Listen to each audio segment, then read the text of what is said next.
জামাই শোন, ডিজেল, আরে ডিজেলের দাম কমে গেছে তো কি হয়েছে? হ্যাঁ, না না, আমরা কোনো ভাড়া কম করবো না, তুই বলে দে সবাইকে।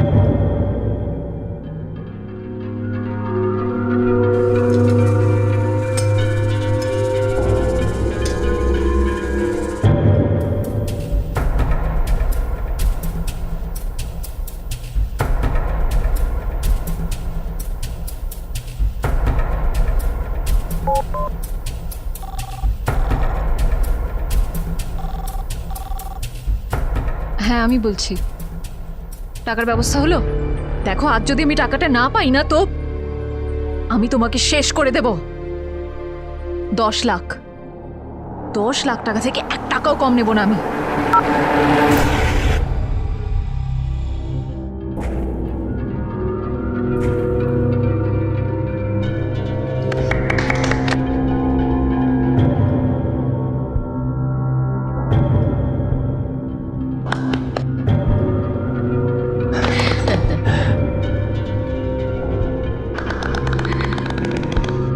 নাও তোমার বিয়ের উপহার, একদম নতুন বুলেট। বাবা, এত খরচ করবার কি দরকার ছিল? উমেদ যাদবের একমাত্র বোনের বিয়ে, এই জেলার মধ্যে সব থেকে বড় কৃষক আমি। শুধু আমার বোন যেন খুশি থাকে, আর এর দায়িত্ব শুধু তোমার।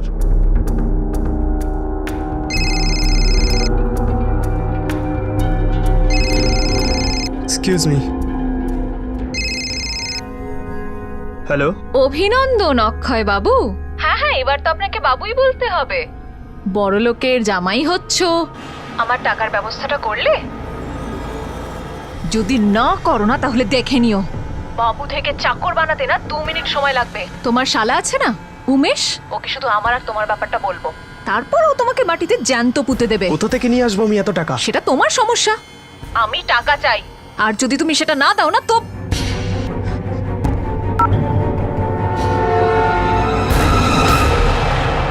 কি হয়েছে? কিছু না। সব ঠিক আছে তো?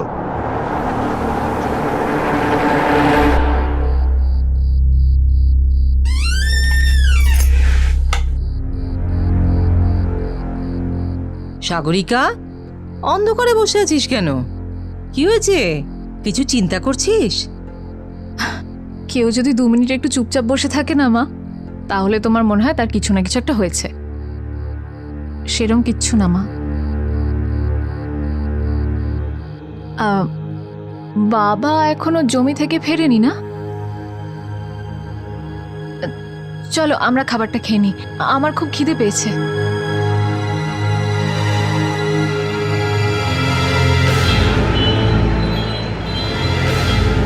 আজকে আমরা কত শপিং করলাম, তাই না বলো? অক্ষয়, এই টি শার্টটা তুমি আমাকে এক্ষুনি পরে দেখাও। কোনটা? এইটা। আরে বাহ, অক্ষয় তোমার বিয়ে ঠিক হয়ে গেল আর তুমি আমাকে বললেও না। শ্বেতা, তুমি এগুলো নিয়ে ভেতরে যাও আর মাকে গিয়ে বলো চা বানাতে, আমি আসছি।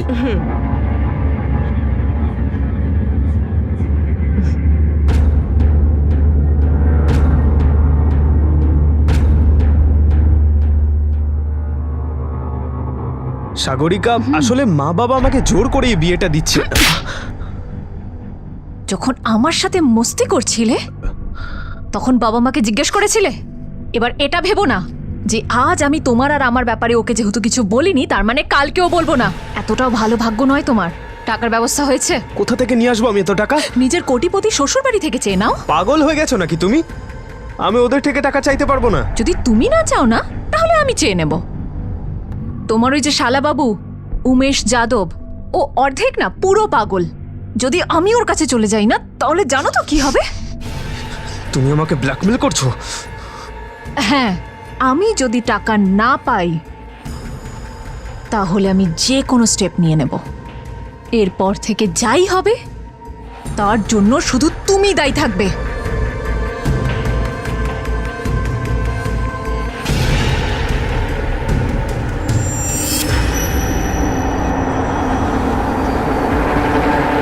কুড়ি বছরের সাদাসিধা দেখতে সাগরিকা একজন গরিব কৃষকের একমাত্র মেয়ে ছিল।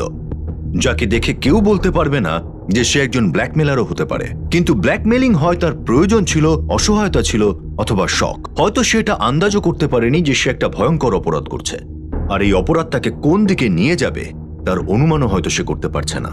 কারণ কোনো অপরাধেরই পরিণাম অপরাধী যা ভাবে তার থেকে অনেক ভয়ঙ্কর হয়।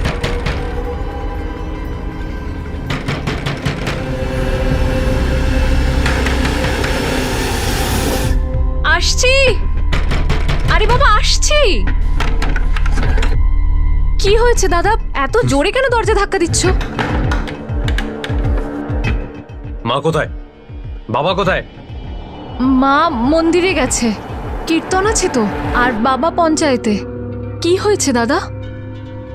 ভালো হয়েছে তারা বাড়িতে নেই। তোর সাথে আমার কিছু কথা বলার আছে। তোর এই অক্ষয়ের সঙ্গে কি সম্পর্ক চলছে? জল নিয়ে আসছি। দাদা, আগে তুই আমার প্রশ্নের উত্তর দে। কি সম্পর্ক চলছে তোদের? আমি শুধু সত্যিটা শুনতে চাই, শুধু সত্যি। ও আমার কলেজে পড়ে, কিন্তু কিছু মাস আগে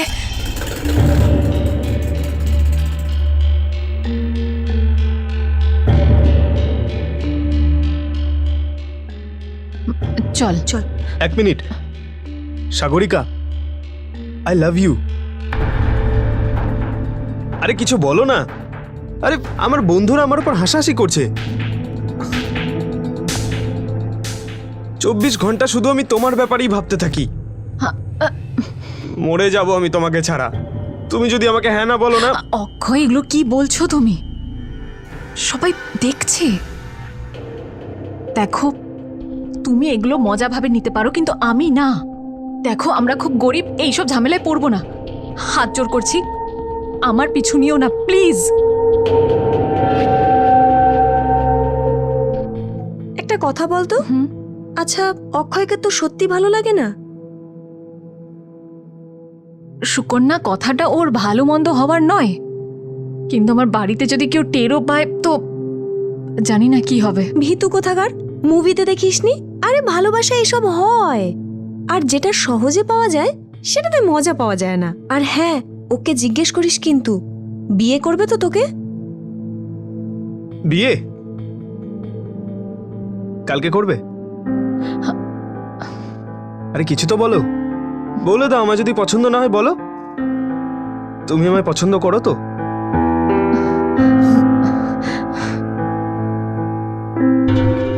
আমি চেষ্টা করেও নিজেকে আটকাতে পারিনি এগোনোর ব্যাপারে। আর ভালোবাসার ছলে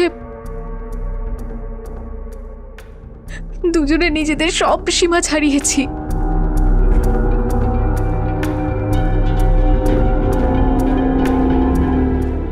শোনো না অক্ষয়, হ্যাঁ? আমরা বিয়ে কবে করব? কারণ আমি কিন্তু আর মিথ্যে বলতে পারবো না বাড়িতে। আর কিছুদিন অপেক্ষা করো। যেদিন মা বাবা খুব ভালো মুডে থাকবে না, সেদিন আমি আমাদের বিয়ের ব্যাপারে কথা বলবো। কিন্তু পরে জানি না, আমার কেন জানি একটা ভয় হতো। আর কয়েকদিনের মধ্যেই আমার এই ভয়টা সত্যি হয়ে গেল। কি? তুমি প্রেগনেন্ট? কিন্তু কি করে? কিভাবে মানে? অক্ষয়, তুমি এসব কি বলছো? সাগরিকা, আস্তে কথা বল। তোর একটু শান্ত হয়ে কেন কথা বলছিস না? তুমি গিয়ে অ্যাবর্শন করি নাও। করিয়ে নাও তার মানেটা কি? তুমি আসবে না আমার সাথে? না, আরে আমি যাব না। আরে ওখানে কেউ চেনাশোনা থাকলে আর ও এসে বাড়িতে বলে দিলে মা বাবা তো লজ্জায় মরেই যাবে। হ্যাঁ হ্যাঁ, তোমার তো সবার চিন্তা আছে, শুধু আমাকে ছাড়া। আরে একবার বললাম না যে আমি যাব না মানে যাব না।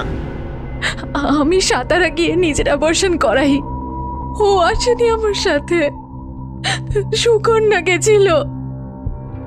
দাদাও আমাকে ঠকিয়েছে। তারপর থেকে ও আমাকে অ্যাভয়েড করা শুরু করে। আমি ওর সঙ্গে দেখা করার অনেক চেষ্টা করেছিলাম, কিন্তু যেই ও আমাকে দেখতে পেত নিজের রাস্তায় পাল্টে নিত। তারপর আমি জানতে পারলাম সামনের 15 দিনের মধ্যে ওর বিয়ে হবে। ও উমেশ যাদবের বোনের সাথে।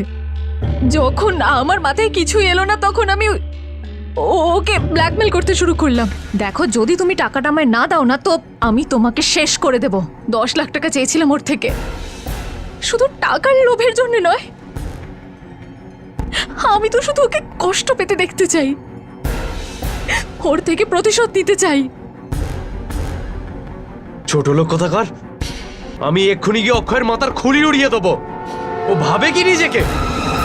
দাদা দাদা দাদা দাদা তুই যাস না। হ্যাঁ? এখনো তুই ওর চিন্তা করিস? হ্যাঁ, বাড়ির সম্মান ডুবিয়ে দিয়ে এসেছিস, এখনো লজ্জা নেই তোর? একটা কাজ কর, আমি যেরকম বলছি ওইরকম কর। এক্ষুনি আগে ওকে ফোন কর, আর ওকে কালকে যেমন করেই হোক ওই জঙ্গলে ডেকে নিয়ে আয়।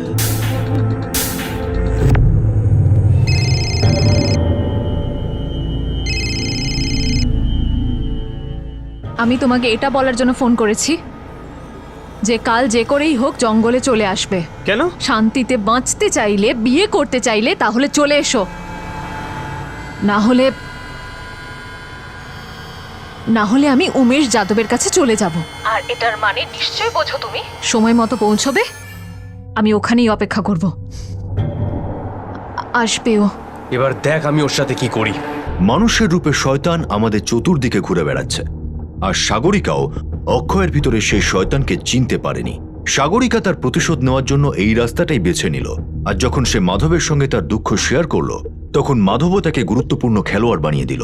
অপরাধের যে রাস্তায় সাগরিকা ছিল, মাধব সেটাকে আরো চওড়া করবে বলে ঠিক করলো, আর এই রাস্তা সেই দিকে গেল যেখানে শুধুমাত্র ধ্বংস দাঁড়িয়ে রয়েছে।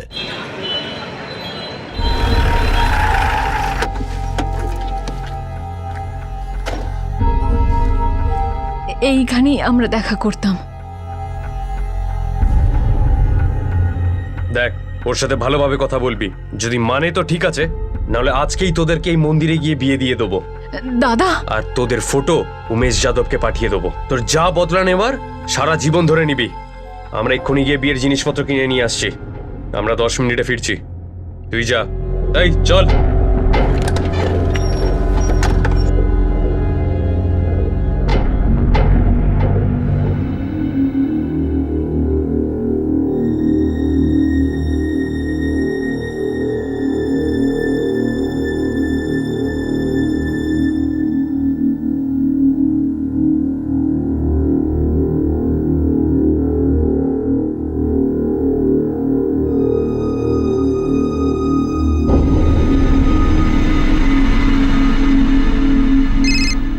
হ্যাঁ বল, কি হয়েছে? দাদা এখনো তো আসেনি। তুই ওকে ফোন করতেই থাক। দেখ, ওকে যেমন করেই হোক আজকে ওখানে নিয়ে আসতেই হবে। যদি আমাদের আসার আগে ওখানে পৌঁছে যায় না, তাহলে কোনো উপায় ওকে একটু আটকে রাখবি। আমি ফোন রাখছি, আমরা তাড়াতাড়ি আসছি ওখানে। এই দেখো অক্ষয়, আমাদের গেস্টদের লিস্ট এটা। দাদার এত বন্ধু যে 1000 থেকে 1500 জন হয়েই যাবে। আর তোমাদের এ কি মাত্র 300 জন আসবে? আসলে ব্যাপারটা কি বলতো, আমাদের এখানে এক মিনিট। হ্যাঁ,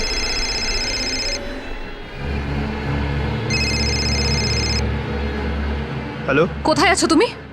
এখনো এলে না কেন? হ্যাঁ হ্যাঁ, আমি ব্যাস 10 মিনিটে আসছি।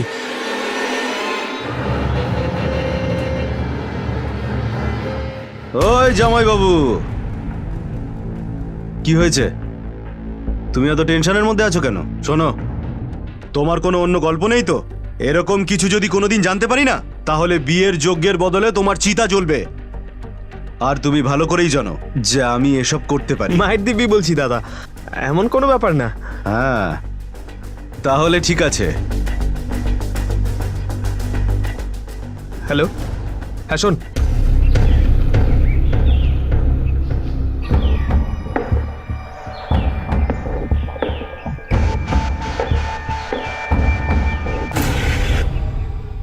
কারা তোমরা? তুই কেন এত ফোন করিস অক্ষয়কে? এই দেখ, এইসব নাটক বন্ধ কর, নাহলে তোর সঙ্গে যা যা করা হবে তার জন্য দায়ী তুই হবি। আমাকে ভয় দেখানোর জন্য ভাড়া করে লোক পাঠিয়েছে ও।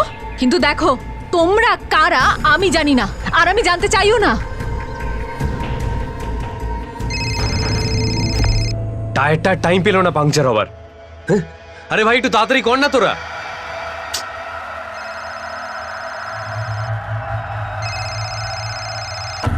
কত টাকা দিয়েছে ও আমাকে ভয় দেখানোর জন্য? দেখো, আমি এত সহজে ভয় পাবো না। একা মেয়েকে পেয়ে ভয় দেখাচ্ছ? কাপুরুষ কোথাকার। কাপুরুষ? আজ আমি তোকে পৌরুষত্ব দেখাচ্ছি। কি করবে?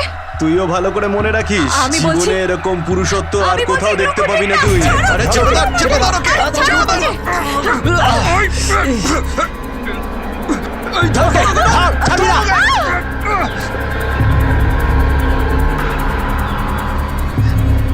কোথায় যাবি? দাঁড়া, আমাদের এই, হাত ওকে থেকে ছাড়বি পালাতে না, পারবি না। ধর ওকে, ছাড়বো না ধর। তোকে। দাঁড়া বলছি। দাঁড়া, তোকে ধরি, তারপর দেখিয়ে দেবো পুরুষ কাকে বলে। এই, ধর, ধর, এই, ওকে একদম তাড়াতাড়ি ছাড়বি না, ধর ওকে। ধর।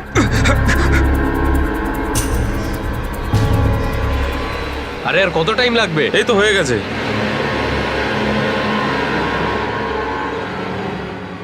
সাগরিকার মিস কল।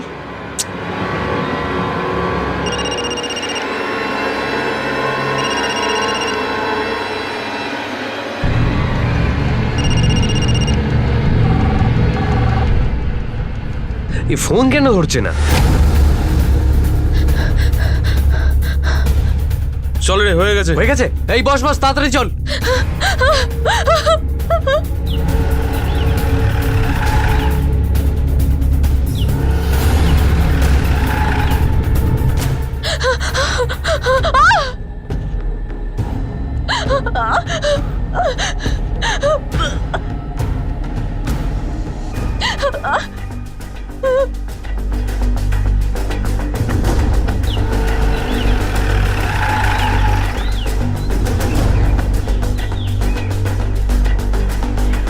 এই চল তো দেখে। সাগরিকা, সাগরিকা, আজ যদি আমার বোনের কিছু হয়ে যায় না, অক্ষয়কে জ্যান্ত চালিয়ে দেবো আমি। সাগরিকা, সাগরিকা। দাদা, ওই দিক থেকে আওয়াজ আসছে। দাদা, মোবাইলটা এখানে পড়ে আছে। সাগরিকা, সাগরিকা।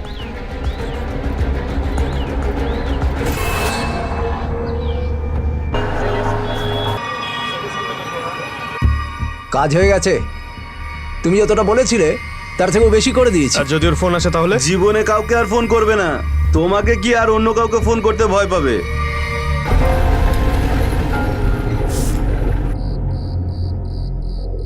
মাধব, মাধব, মাধব সাগরিকা বাড়িতে এখনো ফেরেনি। ওকে ফোনেও পাওয়া যাচ্ছে না। আমি ওর সব বন্ধুদের ফোন করেছি, ওদের কারোর বাড়িতে নেই। মাধব, আমার খুব ভয় করছে, খুব ভয় করছে আমার। বাড়িতে কি কারোর সাথে ঝামেলা হয়েছিল ওর? না সাহেব, তোমরা জোর জবরদস্তির বিয়ে দেওয়ার চেষ্টা করোনি তো? না না, এইরকম কথা তো আমরা ভাবতেও পারি না। তুমি তো ওর দাদা, তাই না? হ্যাঁ। তোমার সাথে কোনো ঝগড়াঝাটি কিছু? তোমরা ওকে মারধর করোনি তো?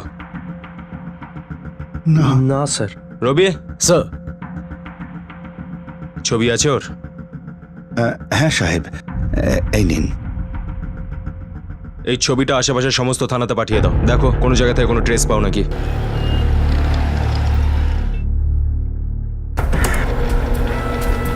স্যার, সাগরিকার কল ডিটেলস।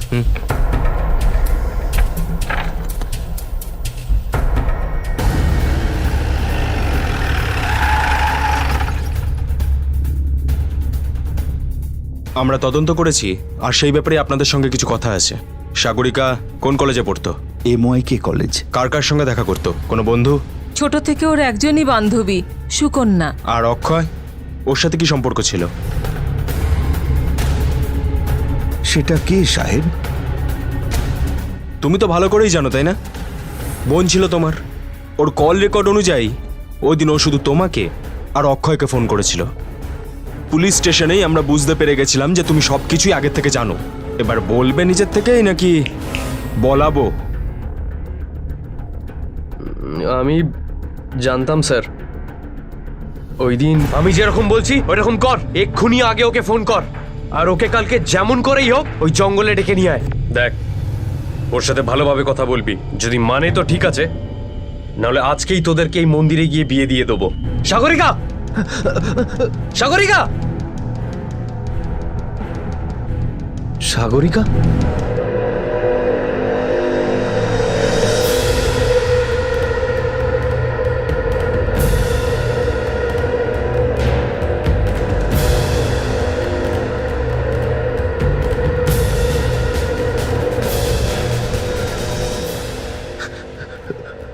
সাগরিকা, কোথায় ছিলিস তুই? কি হয়েছে তোর? ওই অক্ষয় কি তোকে মেরেছে? আমি ওই অক্ষয়কে জ্যান্ত ছাড়বো না। নিজের দোষ ওর ঘাড়ে চাপিয়ে দিস না, সব তোর জন্য হয়েছে। আমার তোর কথা শোনাই উচিত হয়নি। আমার থেকে দূরে থাক, আমি তোর মুখ দেখতে চাই না। সাগরিকা, আমার কথা তো শোন। দাঁড়া সাগরিকা, দাঁড়া সাগরিকা। আরে আরে কি কি কি করছো তুমি? কি এত করছো? কিছু ঘটে যাওয়ার পর তুই আমায় কিচ্ছু জানাসনি। বল বল কোথায় সাগরিকা, বল বল কোথায়? মা, তারপরে সাগরিকা যে কোথায় গেল আমি জানি না। আর তুমি ওকে ওখান থেকে ওই অবস্থাতে একাই ছেড়ে দিলে? স্যার, ও আমার উপর রেগেছিল।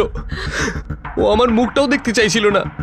আমি ভেবেছিলাম কিছুক্ষণের মধ্যে ওর রাগ কমে যাবে আর ও নিজে থেকেই বাড়ি ফিরে আসবে। আচ্ছা, এই অক্ষয় কোথায় থাকে?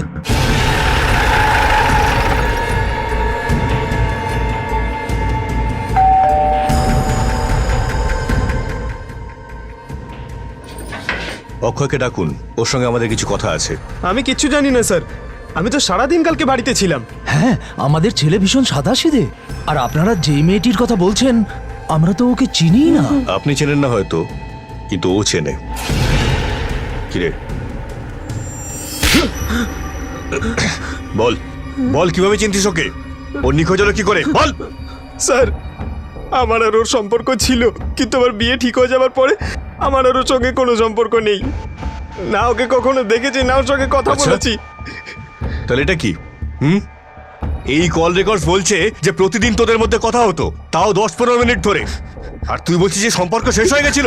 হ্যাঁ, বল। আমার তরফ থেকে সম্পর্ক শেষ হয়ে গেছিল, কিন্তু ও সম্পর্ক শেষ করার জন্য টাকা চাইছিল, আমাকে ব্ল্যাকমেল করছিল স্যার। শেষবার কবে দেখা করেছিলি বল? স্যার, শেষবার ও আমাকে জঙ্গলে দেখা করতে বলেছিল।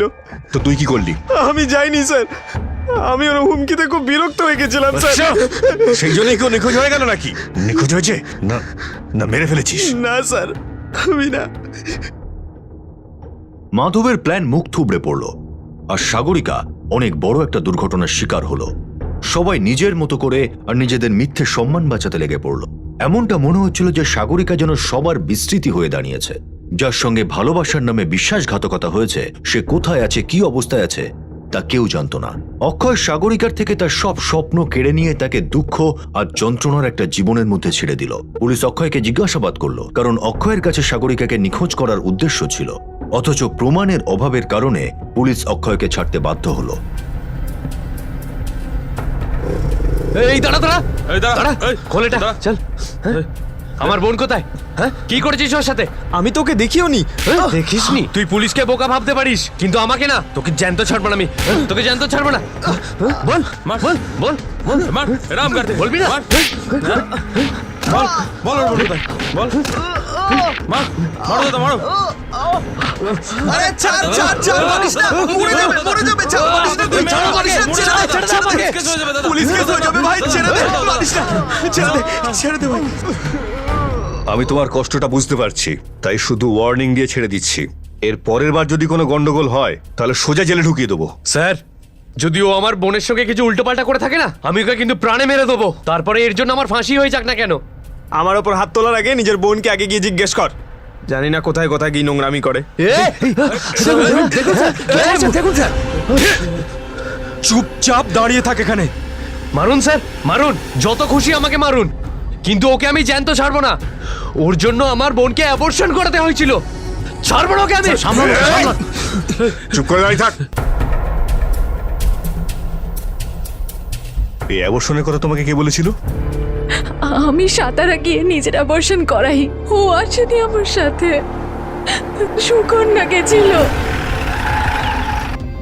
আমি ওকে নিয়ে নিজেই গিয়েছিলাম সেই ডক্টর যোশীর ক্লিনিকে। ও আমাকে বলল যে এই বাচ্চাটা নাকি অক্ষয়ের। অক্ষয় জানতো এই ব্যাপারটা? হ্যাঁ সাহেব। পুলিশ ছাড়া আর কেউ সাগরিকাকে খোঁজার কোনো চেষ্টা করছিল না, কিন্তু পুলিশের হাতেও তেমন কোনো প্রমাণ ছিল না। তারপর কাহিনীটা যে মোড় নিল তা কারো কল্পনাতেও আসেনি।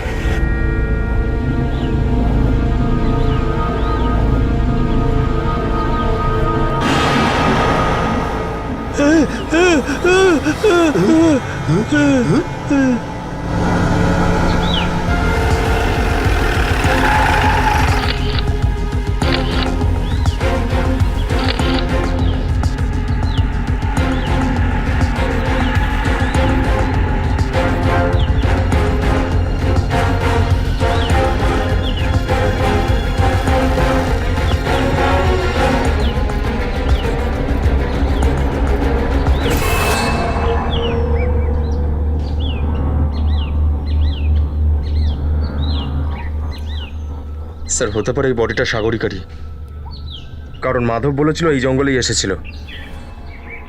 তুমি ওর বাবা মাকে শনাক্তকরণের জন্য ডাকো। মুখটা তো থেতলেই গেছে, দেখো যদি ঘড়ি, আংটি আর জামা কাপড় দিয়ে শনাক্ত করতে পারে। Yes sir.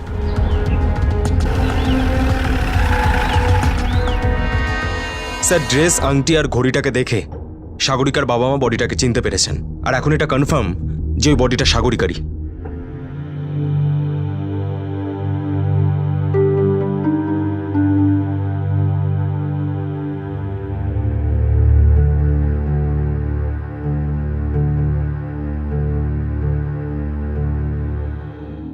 স্যার স্যার সাগরিকাকে খুন করার আগে ওকে খুব খারাপভাবে রেপ করা হয়, সেটাও দুজন আলাদা আলাদা লোক করেছে। ওর বডি থেকে আর ক্ষতর জায়গা থেকে দুটো লোকের ডিএনএ স্যাম্পল পেয়েছি।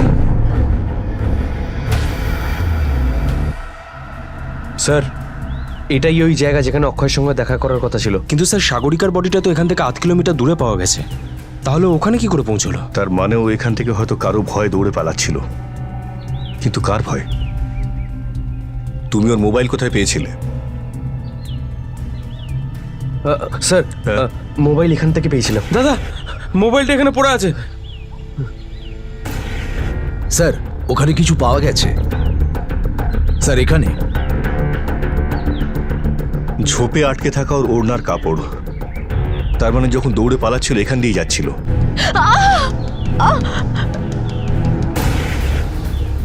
স্যার এখান থেকে কিছু ডিএনএ তথ্য পাওয়া গেছে। তার মানে এখানে ওর উপর অত্যাচার করা হয়েছিল। তোমরা যখন এসেছিলে তখন ওকে কোথায় পেয়েছিলে? ওই একটু এগিয়ে। স্যার ওর সাথে আমার শেষবার এখানে দেখা হয়েছিল। সাগরিকা কোথায় ছিলিস তুই? কিন্তু ডেড বডি তো এখান থেকে অনেক দূরে পাওয়া গেছে। ও তাহলে কোন দিকে গিয়েছিল? স্যার ওইদিকে। এইখানে ওকে মারা হয়েছিল, আর মাধবের সঙ্গে ওর যেখানে দেখা হয়েছিল সেখান থেকে এখানকার দূরত্ব প্রায় 500 ফিট। তার মানে আরো কেউ ছিল যে ওর উপর নজর রাখছিল। স্যার এটা ওই রেপিস্টটাই হতে পারে, বা অন্য কেউ। একটা কথা খুব ভালো করে শুনে রাখ, যদি জানতে পারি কারোর সাথে তোর সম্পর্ক আছে তাহলে গুলি করে খুলি একেবারে উড়িয়ে দেব। আর যতক্ষণ এটা প্রমাণ না হচ্ছে যে তোর ওর সাথে কোনো সম্পর্ক নেই, ততক্ষণ এই বিয়ের কথা ভুলেই যান আপনারা। কিছু শুনতে চাই না আমি। তুমি আমার কথা বিশ্বাস করছো না কেন? আমাকে ফাঁসানো হচ্ছে। আমার কোনো সম্পর্ক নেই এর সঙ্গে, বিশ্বাস করো। অন্তত তুমি তো। অক্ষয়, এই অক্ষয়, বাড়িতে কি লুকিয়ে বসে আছিস? বাইরে বেরো। বাড়ি থেকে বেরোবি নাকি আমি বাড়ির ভেতর ঢুকবো? অক্ষয় বাইরে আয়। তুমি দাঁড়াও। বাইরে আয় অক্ষয়। ছেলেকে বাড়ি থেকে বার করুন। কি হয়েছে? চিৎকার কেন করছো? আপনার ছেলের জন্য আমি আমার বোনকে হারিয়েছি, আর আপনি আপনার ছেলের বিয়ের স্বপ্ন দেখছেন। আর আমিও দেখে নিচ্ছি ওর কি করে বিয়ে হয়। এখান থেকে চলে যাও, না হলে আমি পুলিশকে ডাকবো। আচ্ছা আমি না ছাড়বো না আপনাদেরকে। এই ছেড়ে দাও বলছি, ছেড়ে দাও আমাকে। এই সরে যাও এখান থেকে, চলো দেখে নিন নিজের ছেলেকে যতটা পারেন দেখে নিন। যেদিনকে ওকে রাস্তায় একা পাবো আমি শেষ করে দেবো ওকে, আমি শেষ করে দেবো। ছাড়বো না ওকে আমি।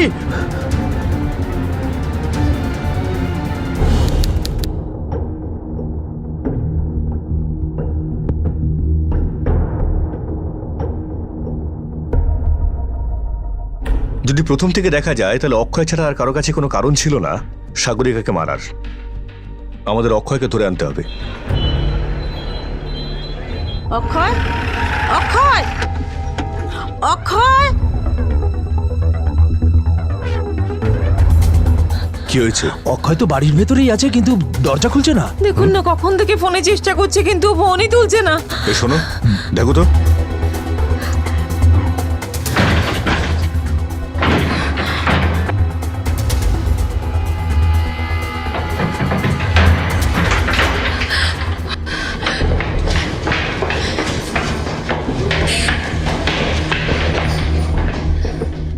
অক্ষয়ের বেডরুমটা কোন দিকে?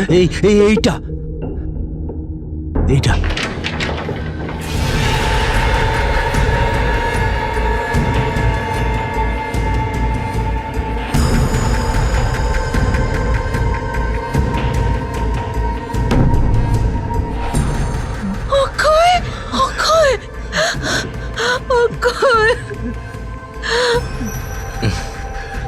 স্যার এ তো মারা গেছে।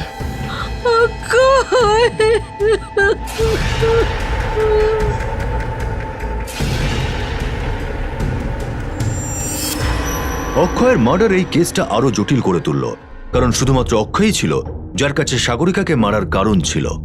কিন্তু এখন তো অক্ষয় নিজেই মারা গেছে। এরপর নিশানায় ছিল মাধব এবং উমেশ। এরা দুজনেই প্রকাশ্যে অক্ষয়কে প্রাণে মারার হুমকি দিয়েছিল। কিন্তু যে সময় খুনটা হয়েছিল তখন মাধব তার বোনের অন্তিম সংস্কার করছিল আর উমেশ তার নিজের বাড়িতে ছিল। আর এই দুজনের ফিঙ্গারপ্রিন্টও খুনের হাতিয়ারে পাওয়া যায়নি। যদি সব সাসপেক্ট নিরপরাধ হয় তাহলে অপরাধীটাকে? এই কেস সমাধানের পরিবর্তে আরো জটিল হয়ে যাচ্ছিল। পুলিশের সব পরিশ্রমী যেন অন্ধকারে হারিয়ে যাচ্ছিল। আর ঠিক তখনই শ্বেতার বয়ানে পুলিশ যেন আশার একটা আলো দেখতে পেল। আমাদের এঙ্গেজমেন্ট হয়ে গিয়েছিল, খুব তাড়াতাড়ি বিয়ে হওয়ার কথা ছিল আমাদের। সবাই খুব খুশি ছিল, কিন্তু কিছুদিন ধরে অক্ষয় কেমন যেন একটা অদ্ভুত বিহেভ করছিল। অদ্ভুত অদ্ভুত লোকেদের সাথে ও লুকিয়ে লুকিয়ে দেখা করত, যাদের দেখে আমার কখনো মনে হয়নি যে তারা ওর বন্ধু হতে পারে। কিন্তু সেসব দেখে আমার মনে হলো যে যা ঘটছে সেটা ঠিক নয়।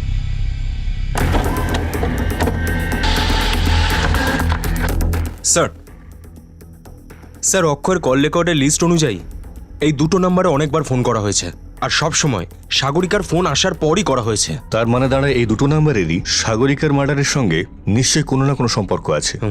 একটা কাজ করো, এই দুটো নাম্বারের ডিটেলস বার করো আর ওদেরকে নিয়ে এসো। চল চলো ওর চল।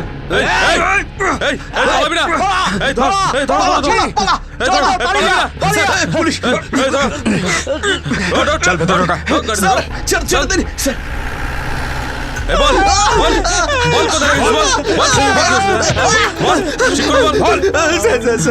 স্যার আমরা কিচ্ছু করিনি স্যার, আমরা কিচ্ছু করিনি।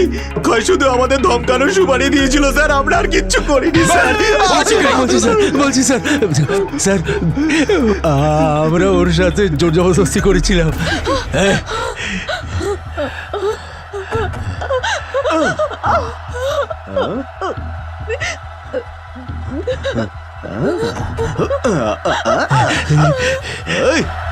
দেখো, আমি অক্ষয়কে আর কখনো ফোন করবো না। আমাকে যেতে দাও প্লিজ, আমাকে ক্ষমা করে দাও, আমাকে ক্ষমা করে দাও, আমাকে ক্ষমা করে দাও প্লিজ। কাপুরুষ বলছিলিস? দেখাচ্ছি তোকে আমাদের পুরুষত্ব।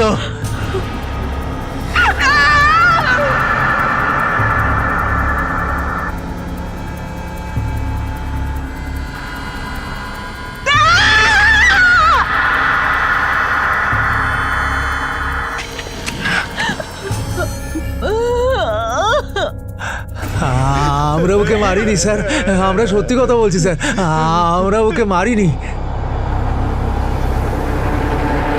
একটা প্রবাদ আছে যে মৃত্যুর পর ডাক্তারকে ডাকা হয়, আর এটাই হচ্ছিল সাগরিকার কেসে। চেষ্টা অনেক করা হচ্ছিল, কিন্তু ফলাফল কিছুই নয়। শুধু সোপান আর রাজনের বিরুদ্ধে ধর্ষণের মামলা শুরু হলো। আদালতে 2-3টি শুনানির পর রাজন আর সোপান জামিনে ছাড়া পেয়ে গেল। সাগরিকা আর অক্ষয়ের হত্যার রহস্য এখনো সমাধান হয়নি। আর তারপর প্রায় 1 মাস পর ঘটে যাওয়া একটা ঘটনা এই গোটা মামলাটাকে একটা নতুন আর চমকে দেওয়ার মতো একটা মোড় দিল।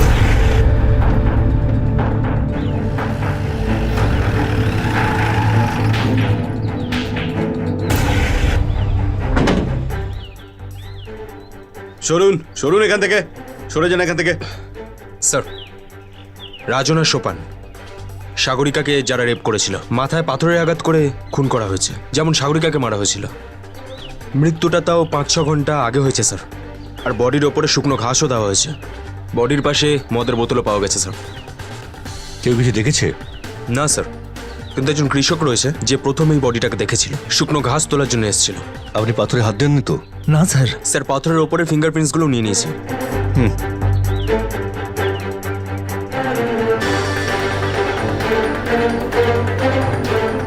মনে হচ্ছে কোনো গাড়ি গেছে এখান দিয়ে। একটা কাজ করো, এই টায়ারের চিহ্নের ফটোগ্রাফ নিয়ে নাও, আর এই মাটির স্যাম্পেলও নিয়ে নিও।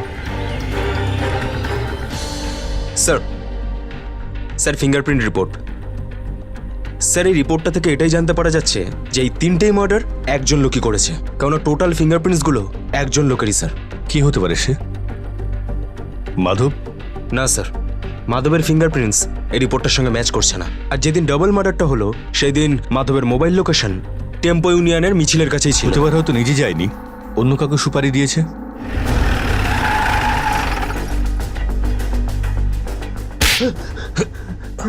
মানে কি করছেন আপনারা? রাজন আর সোপানকে মারার জন্য কাকে সুপারি দিয়েছিলি? আমি এরকম কিছু করিনি স্যার, আমি তো ওই দিন মিছিলে গেছিলাম। তুই ছাড়া আর কারোর কাছে কোনো উদ্দেশ্য ছিল না অক্ষয় আর ওদের দুজনকে মারার। সত্যি বল, তুই অক্ষয়কে হুমকি দিয়েছিলি না? সেটা তো আমি রেগে গিয়ে দিয়েছিলাম স্যার। মালে থানা নিয়ে চলো, ওকে ওখানে সব কথা ওগড়াবে ও।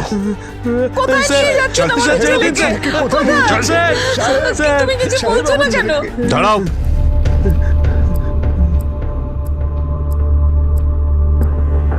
তুই তো মিছিলে গিয়েছিলি না পরশু? তাহলে তোর গাড়ির টায়ারে এই ঘাসগুলো আসলো কোথা থেকে? কোথায় গিয়েছিলি তুই পরশু গাড়ি নিয়ে? আমি তো মিছিলের গাড়ির সাথেই গিয়েছিলাম। পরশু তো বাবা গাড়ি নিয়ে গেছিলেন।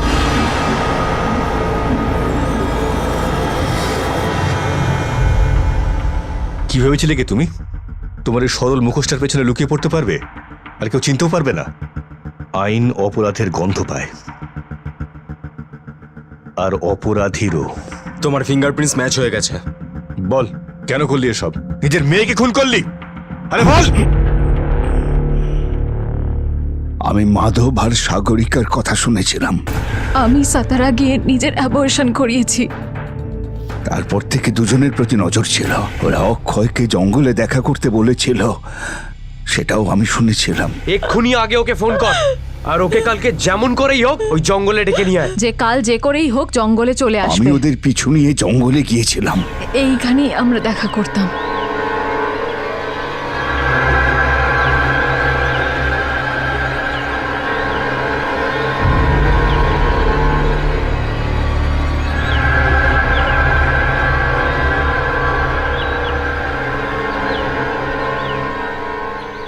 আমার খোঁড়া পায়ে আমি কিছু করতে পারছিলাম না।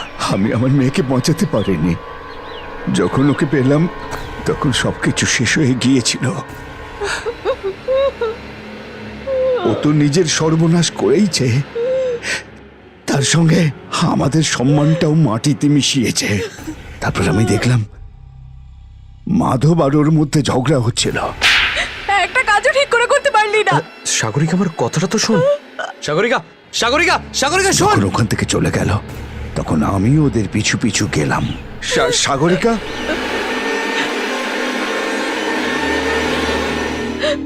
বাবা, বাবা দেখো না ওরা আমার সাথে কি করলো। বাবা, আমি এবার কি করব? কিছু তো বলো, কিছু তো বলো, কিছু তো বলো বাবা।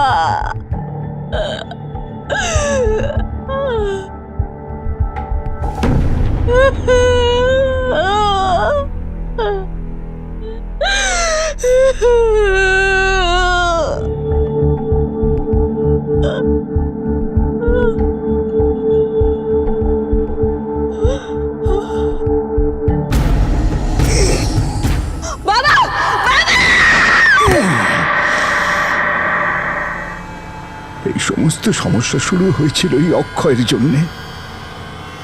আমি ওকে কি করে জীবন্ত ছেড়ে দিতে পারি? ওর বাঁচার কোনো অধিকার নেই, সেই কারণে আমি ওকে মেরে ফেলেছি।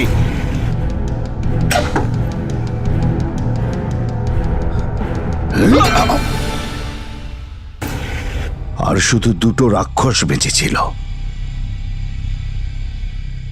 আমি ওই দুজনকে সুপারি দেবার লোভ দেখিয়ে ডেকে আনি, অনেক মদ খাওয়াই। বাহ দাদা বাহ, দারুণ লাগছে, একেবারে ফাটাফাটি। এবার তো আরো মজা হবে।